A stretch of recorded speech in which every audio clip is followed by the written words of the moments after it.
Voto vereador Caleb Garbim. Presidente, para declarar voto, obviamente, votarei para derrubar a inconstitucionalidade, por entender que, se não é esse lugar para nós discutirmos, então a gente vai discutir aonde, né? O projeto pode ser o mais absurdo que for. Eu acho que cada vereador aqui tem responsabilidade de entender o que é bom e o que representa os valores de cada um daqueles que o colocaram aqui dentro.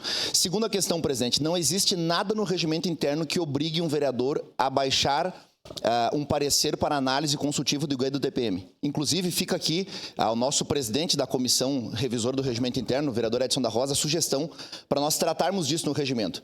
Porque a gente tem que decidir, a gente vai consultar todo o projeto ou não vai? Por tradição, o que eu disse agora há pouco, todo vereador consulta por medo e pela insegurança jurídica que se criou ao longo das décadas essa Câmara.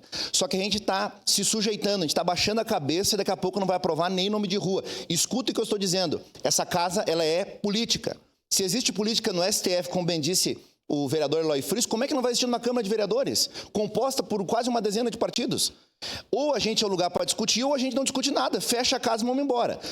Terceira questão, foi aprovado e o prefeito resolve derrubar, e vem para cá e é promulgada porque nós derrubamos o veto do prefeito, não pelo mérito, por qualquer razão, vereador Rafael Bueno, o prefeito que entra com uma DIN, uma ação direta de inconstitucionalidade.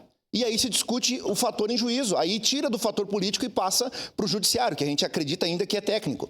Então, eu acho que tem que ficar claro isso. O lugar para discussão de projetos de lei para o município de Caxias do Sul é aqui. O projeto pode ser uma aberração? Pode ser, vereador Iago.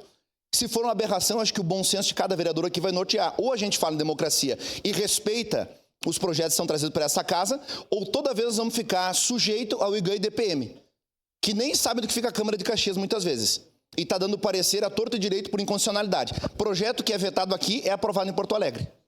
Lá em Porto Alegre tem exemplo de um projeto que foi apresentado e segue lá. O prefeito não entrou com ação direta de inconstitucionalidade. Então a gente tem que avaliar o mérito dos projetos. Aqui não é discussão do mérito, eu entendi o que a vereadora Rose falou.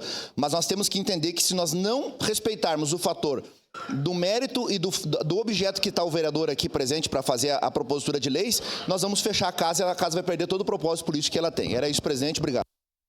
Do vereador Caleb, para declarar voto, vereador